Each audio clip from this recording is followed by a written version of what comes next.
Hello. Hello. My name is Yara. Yara. My outlet is Ramascreen. And I just had a question about your character. What was your favorite characteristic about Eve? What did you like most about her? That she has this perspective, that she doesn't sweat the small, the medium, or the big stuff, that she's full of wonder, and she's always looking up, which feels to me pretty much the prerogative of people who've lived that length of time. You know, she knows what's worth what.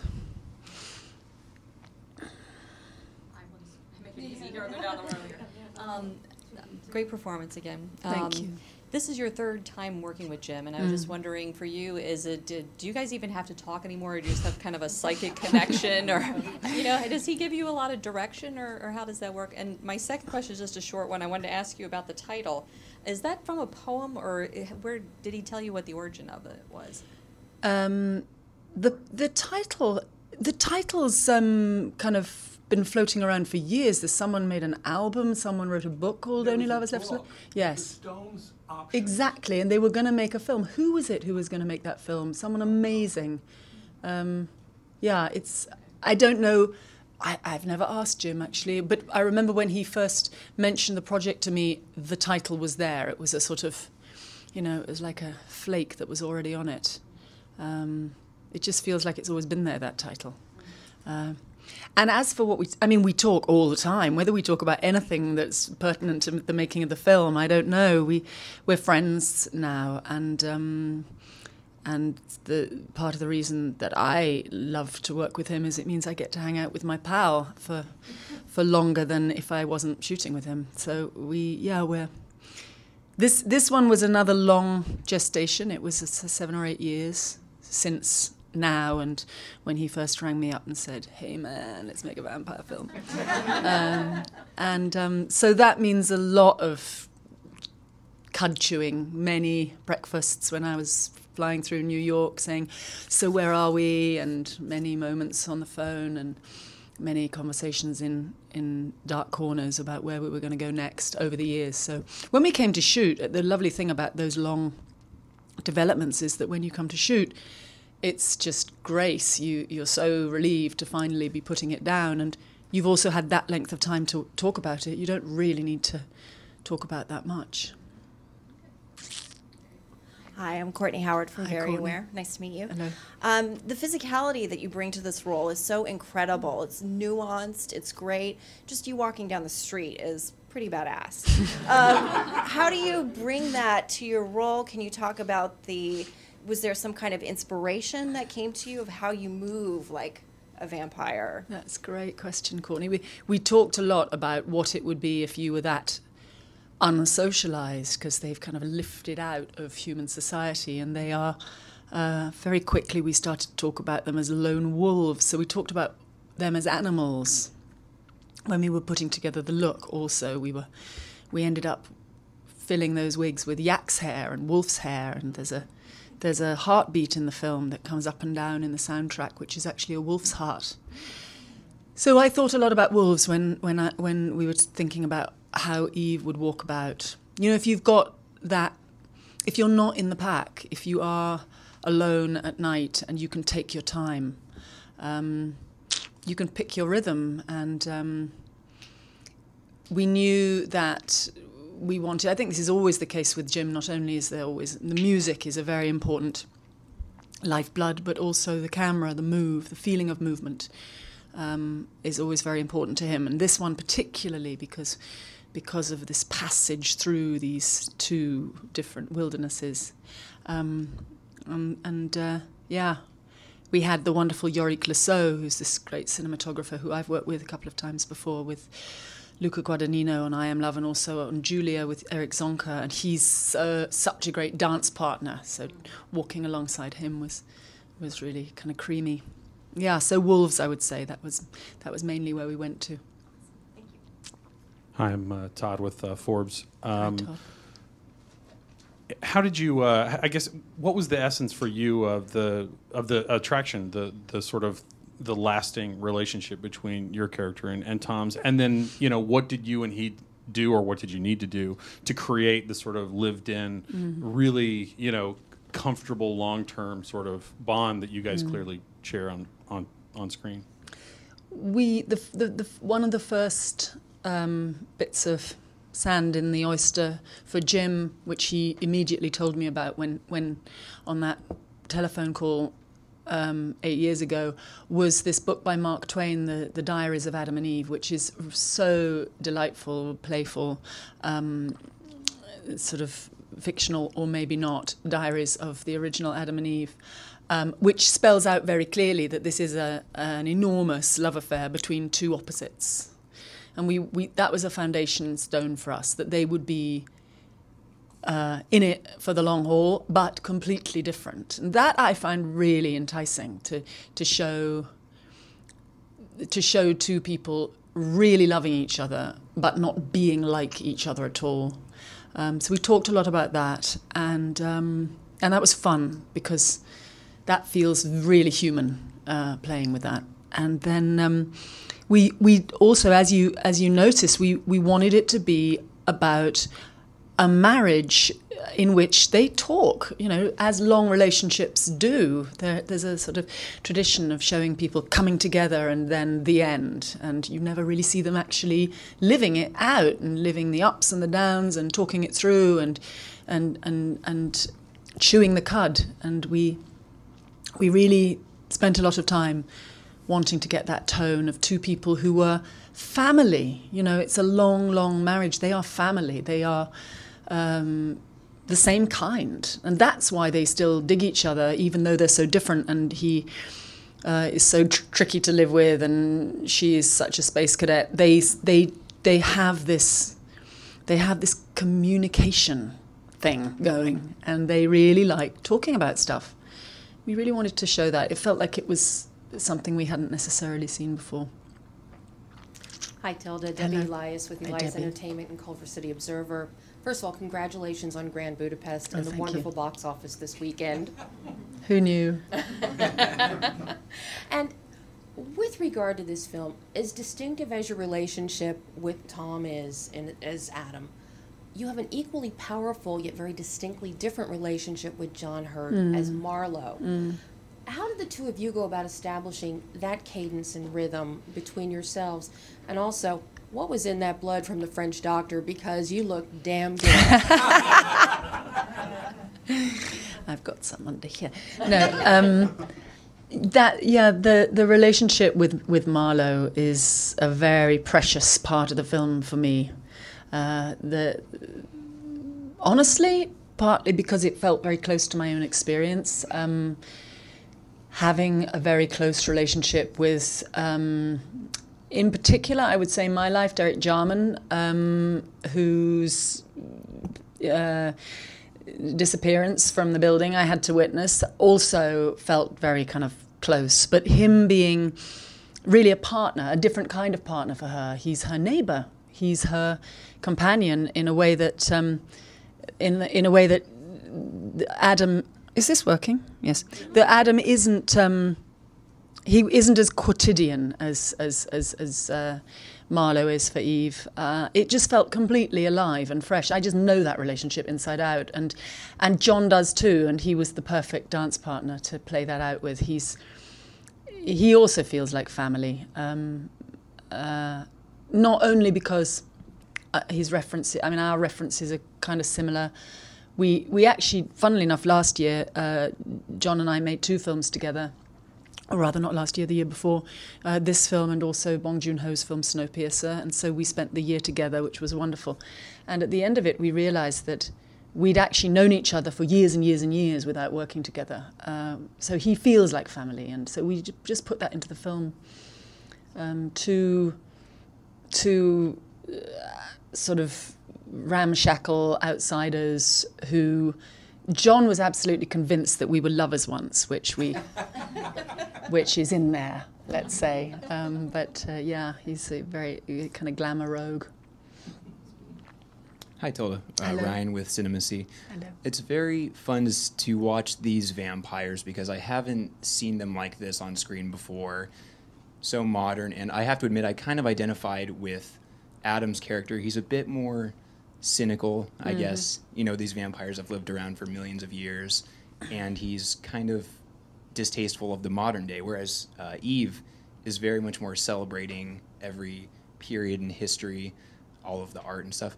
And so what was that like for you as a character to really thrive in the celebration of all these different times where a vampire could also be very cynically minded? Well, he's very young, you know. He has yet to learn. He's only 500 years old. She's 3,000 years old. She's a Bructeri druid. She's seen it all, and she knows that survival is possible, and that survival's possible if one keeps one's eyes open and takes it all in. It's not like she's recommending turning one's face away. She talks about witnessing the Inquisitions, the Middle Ages. You know, she's witnessed all the Holocausts there have ever been, and yet she's still seen humanity and spirit and nature survive those things. So she knows that as long as one keeps looking up and as long as one keeps breathing and keeps one's perspective, survival is possible. And when she says to him, when he gets down, and she says to him,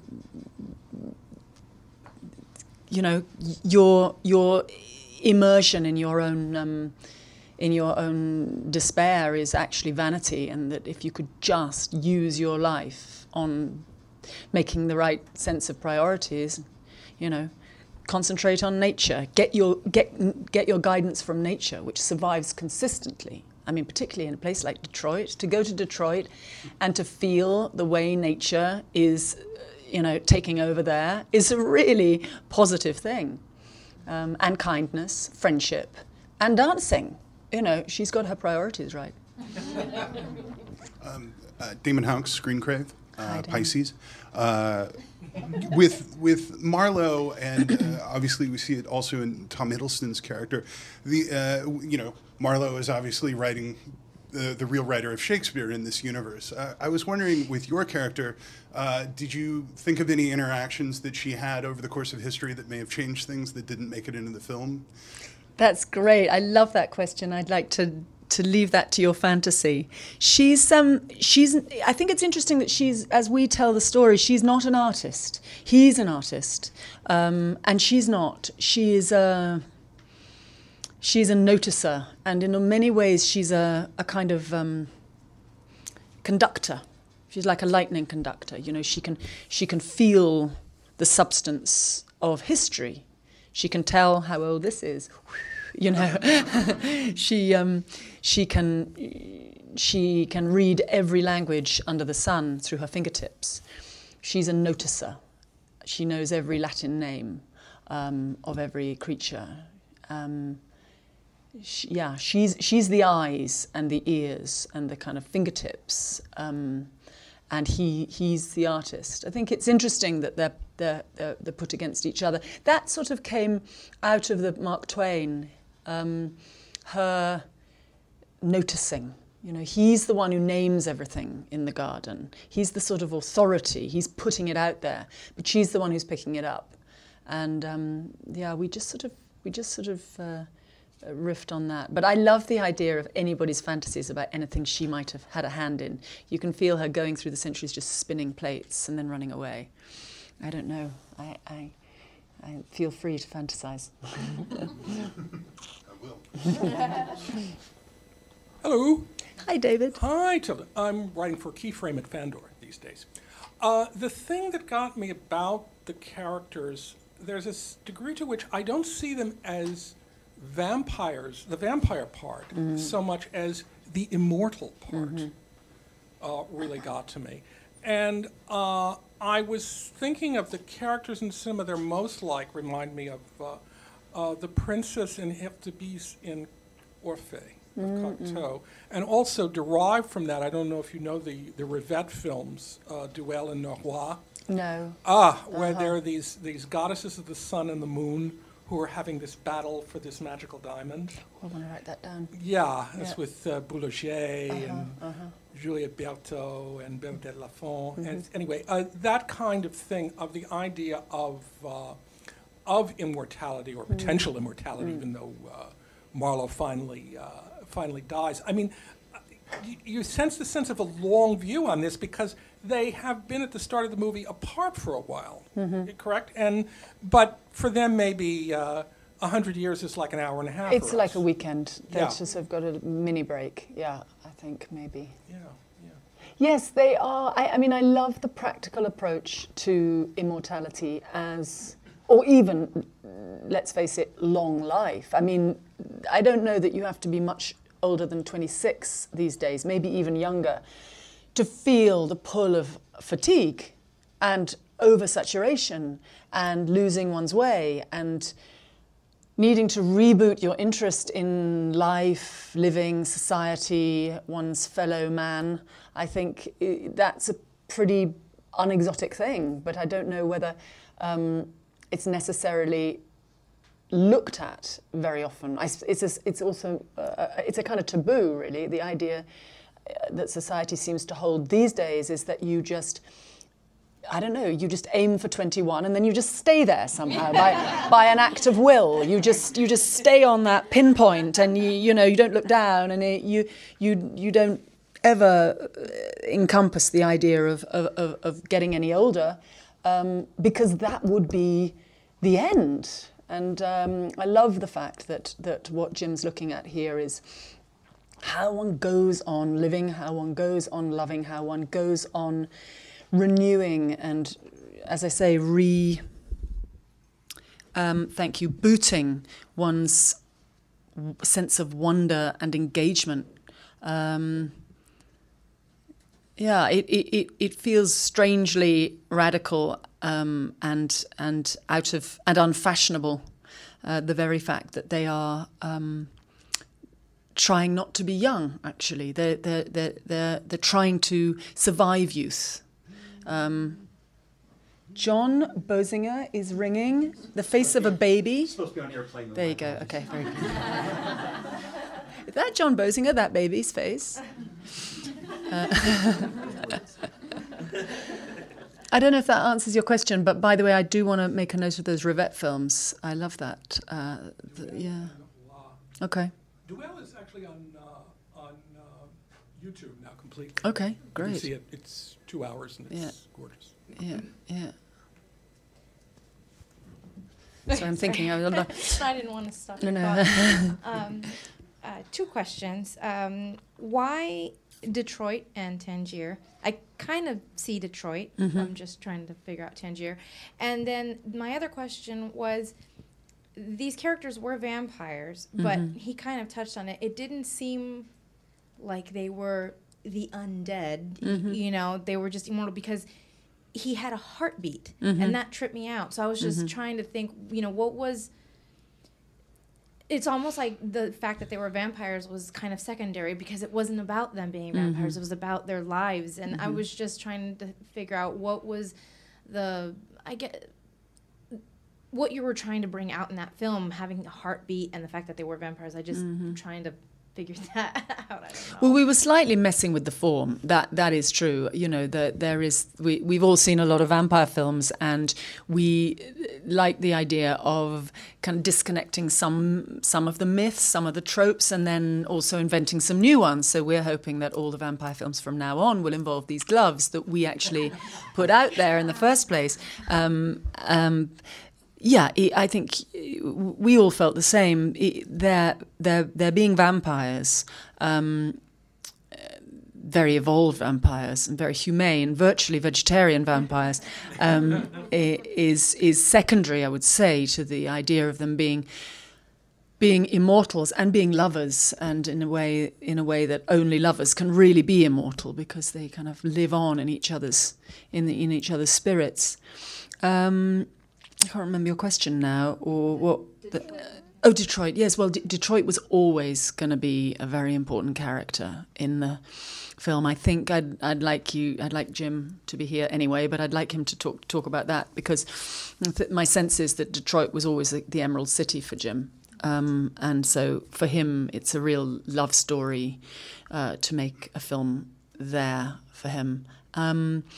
Tangier was a kind of newer idea. There was a moment when we were going to make it Rome, and for all sorts of reasons, Rome sort of detached. And then we wanted very much to look at making her home on the African continent, and then it became Tangier, right? And Tangier, now that it is Tangier, seems to be such a natural home for her. It's a different kind of wilderness. It's packed full of people from all corners of this particular planet, and probably others, and from all particular centuries. I mean, you really do get a sense that Paul Bowles is still living there. You get a sense that William Burroughs is that guy in the corner.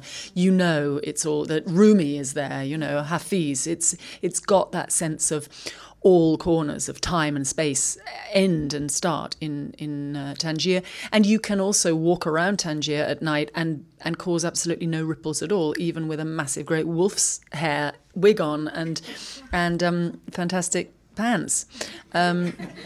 It's just a sort of hotspot of spirit.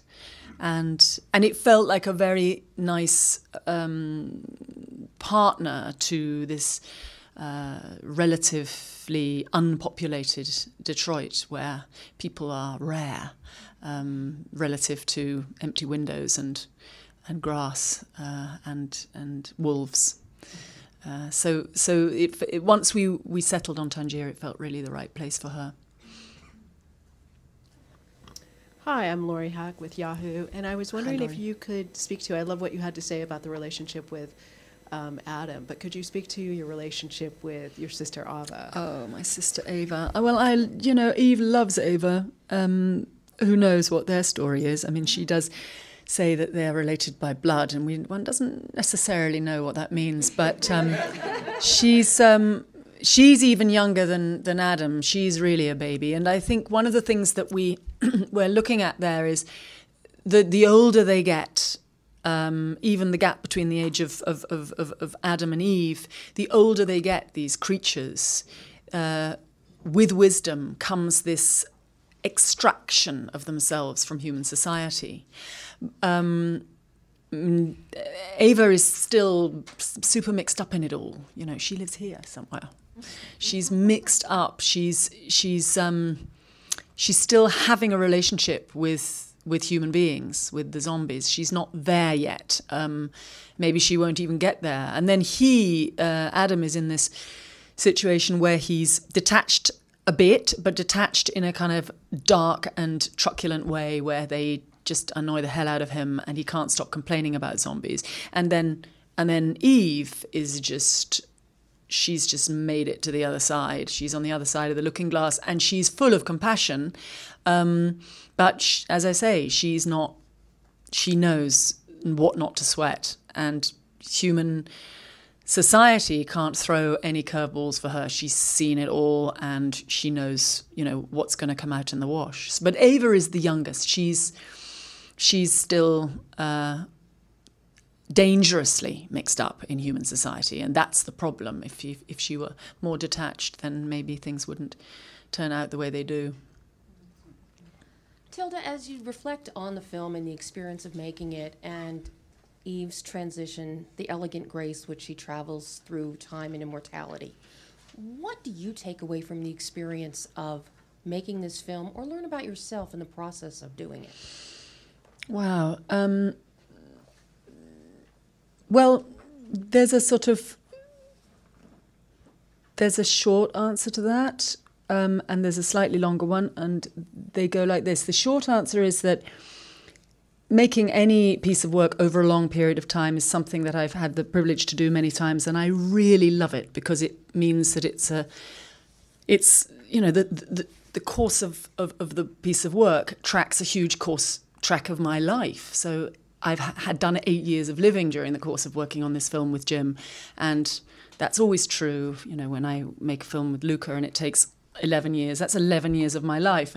And that's a thing that I know how to negotiate, and I like, because it means that you're actually cooking with real stuff in a way.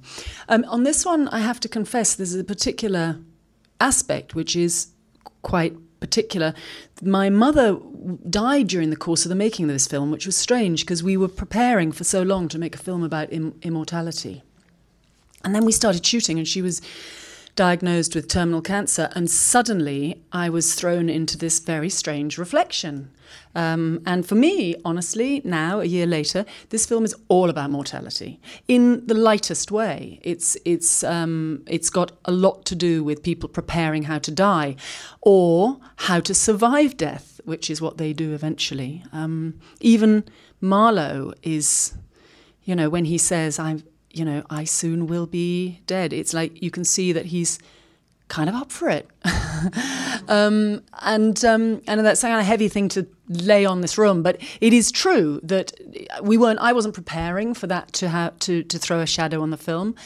And now, a year later, I see that it's enriched my personal experience of the film even more, because it's about surviving not only life, but also surviving death. And I'm very grateful to it. Also, by the by, it so happens that my parents were together. They celebrated their 58th wedding anniversary a month before my mother died. And they were, for me, the archetypal Adam and Eve. They were this long wed partnership.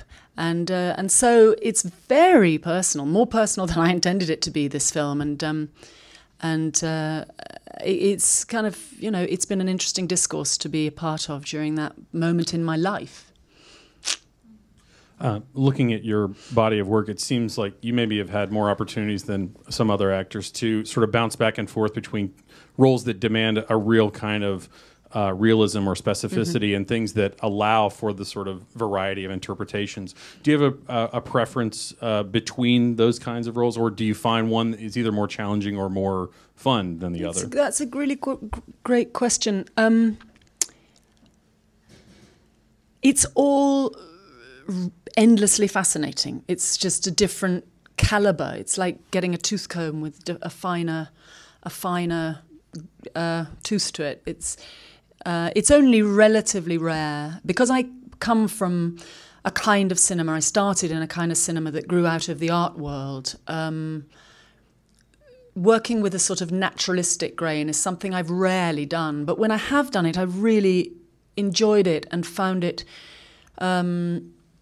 just a special atmosphere. For example, in something like the film I made with Tony Gilroy, Michael Clayton, or even the film I made with Lynn Ramsey, We Need to Talk About Kevin, that sort of realism, just trying to spin the realism a little, has been really interesting. And maybe I'd always want to spin it, but to spin it with that kind of naturalistic grain, like deep cover, has been very interesting. Although I've done it very, very seldom, but I don't know. It's all fun to me.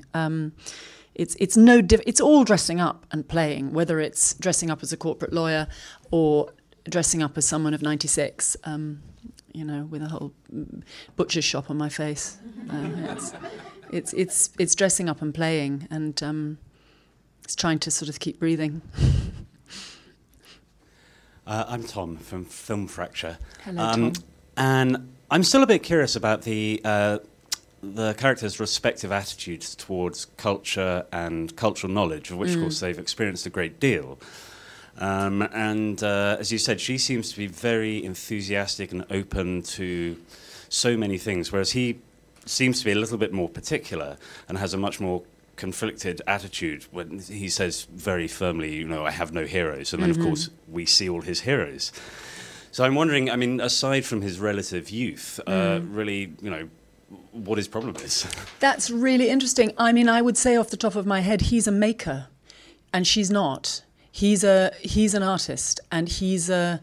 It's a really interesting question. Why it's